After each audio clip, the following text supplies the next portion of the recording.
everyone. As I'm doing this, it's not Friday. I'm actually doing this late Thursday afternoon, but I'm going to not be available Friday. I'm taking my puppy to her vet specialist in Columbia, so I've got to take the day off on Friday. So I wanted to go ahead and get this video out to you. Uh, Not much, not a whole lot to talk about today. You'll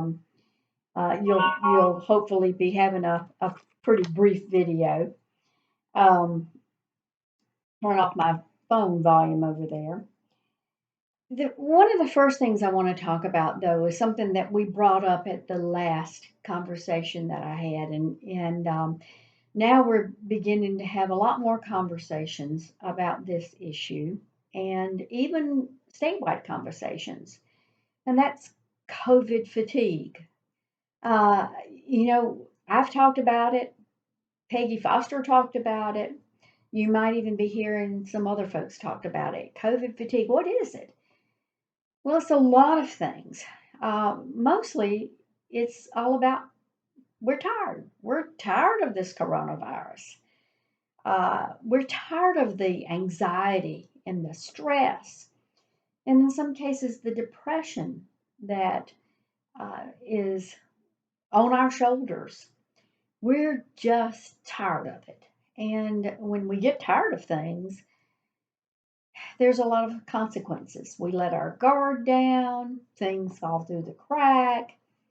As I've told y'all from the last video message that I did, we've had more staff on quarantine, more staff that have tested positive than we've experienced in many, many, many, many weeks. What are we going to do about it? We started the conversation. I don't have all the answers. I don't know exactly what we're going to do about it, but we want to do something about it. Uh, and I want to let y'all know that we want to do something about it. We don't have a magic bullet for it. I wish I had a wand that I could wave this COVID away, but we know it's out there and we know that it's impacting y'all. One of the first things that you need to be thinking about, though, is looking at yourself, looking at your behaviors, looking at the way you feel.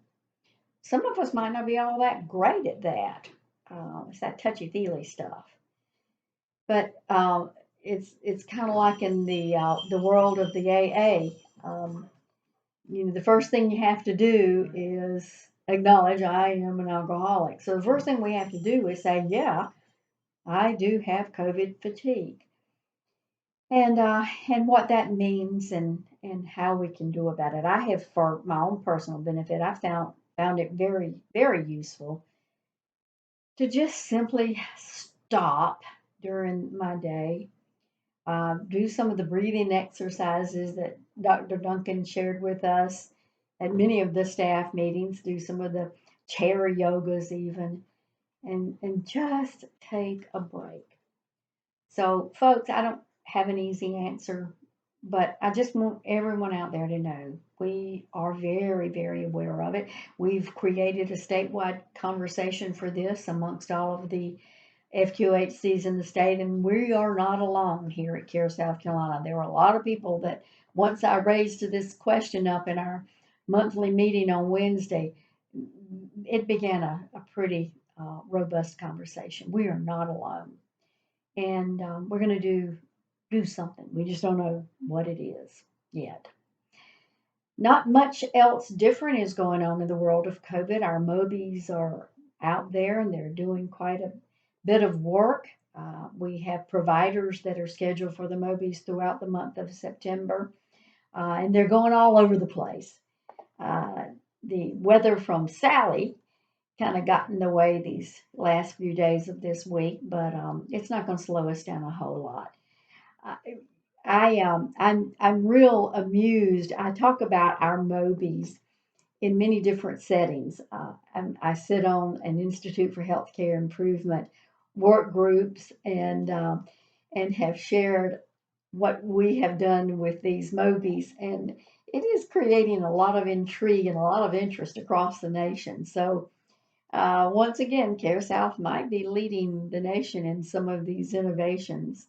The Mobi innovation, mobile health care getting deployed into communities that traditionally have been pretty hard to reach. So, I'm going to shift gears pretty big now and talk about advocacy. Um, we've asked y'all many times to step up and do advocacy campaigns. Advocacy campaigns usually around whenever Congress doesn't give us the funding, they kind of forget about us and we have a cliff that's coming up. Right now, the FQHCs across the United States are also facing another circumstance that could have pretty significant, dire consequences on us, and that is the challenges that are being made to our 340B pharmacy program. You may be hearing and be asked to advocate um, in many different areas around assuring that our legislators, our Congress people, our elected officials understand the absolute critical importance that we are able to offer to our patients 340B medications at a deeply discounted rate. And the savings from those medications are also very important for us at CareSouth specifically to do things that we otherwise don't have funding for. So we so appreciate your advocacy efforts. And we know that when we ask you to advocate or to make a call or to do an email, it may feel like just one more burden. And what has that got to do with your job? It has a lot to do with it. And particularly right now, while the 340B program is under pretty serious attack, it's very important to let folks that are in decision making capacity, whether it's Congress or local even decision makers, that this is a critical part of being able to provide care to patients. Um, so I want to make that little plug. The last thing I want to share with y'all is that in case no one has been watching the TV or reading your newspaper or a social media, there is a big election this year. I don't think that's going to come as a surprise to most everyone. CareSouth is in going to be engaged. We have always offered our patients assistance in voter registration. We have always given information out for that, and we're going to kick our efforts up. Over the next week or a couple of weeks, you're going to see some campaigns that we're going to roll out. Campaigns that have really been directed specifically at healthcare facilities. There was some data that was pretty surprising that folks that are in healthcare are often uh, very underrepresented in voting. They just don't get out and vote. So we're going to be doing some things to really address that. We're going to, my favorite thing is being able to offer incentives. I really love being able to offer incentives to do some unique things. So we're gonna be offering some incentives for folks who either have registered to vote or have been registered to vote. We're going to figure out a way to be able to validate that and incentives for a vote, a pledge to vote. I'm actually wearing a sticker right now that says I pledge to vote on November the 3rd. And then maybe even another ability, we're hoping we can figure this out too, that if you've actually voted, that there'll be another opportunity for an incentive. So stay tuned for that. We're really going to ramp this up. We really want to get out the vote. We want voter registration and voter attendance at the polls or through absentee balloting to really soar. It makes a difference. People tell me all the time, well, my vote doesn't count. Let me tell you something I researched because I actually did a national presentation on this back in 2010. The gubernatorial election, the election for governor, was won or lost, depending on how you look at it, by only about 60,000 votes. Now, think about that. There are really 2.5 million people that are registered to vote in South Carolina, but in that particular election, only 690,000 people actually showed up to vote. And the governor was elected on a margin of only 60,000. What difference does that make, you might ask? Well, that was the time that Medicaid expansion became a big topic item within governors and state houses across the country. And you should all know that South Carolina did not choose to do a Medicaid expansion. Was that bad? Well, in a lot of opinion, many of us in healthcare, it was very bad. And FQHC specifically, in the first year after Medicaid expansion, FQHCs lost $2 billion with a B that we could have had if Medicaid expansion had taken place in the state. That's not chump change.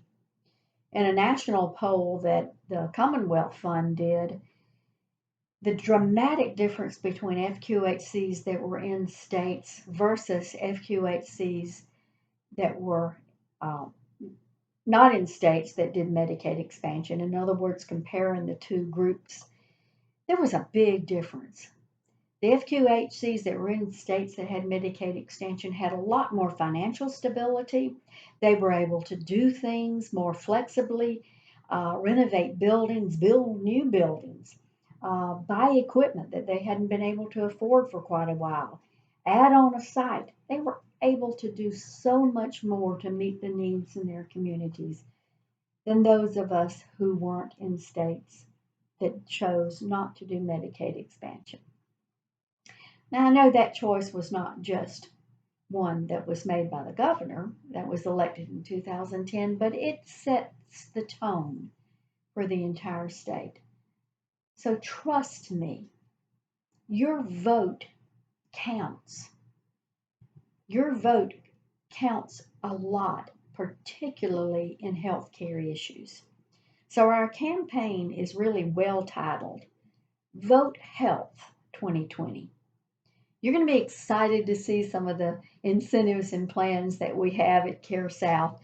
You know me, I can guarantee it'll be fun and it'll be exciting. So pay attention. We're going to have some news for you in that area. Folks, please stay safe. We understand there's COVID fatigue. We understand that people and you and I are tired of this coronavirus. But we still got it. We've still got several weeks, if not months ahead of us. Let's take care of ourselves. Take care of yourselves. Take care of your family. Take care of your friends. Take care of your community.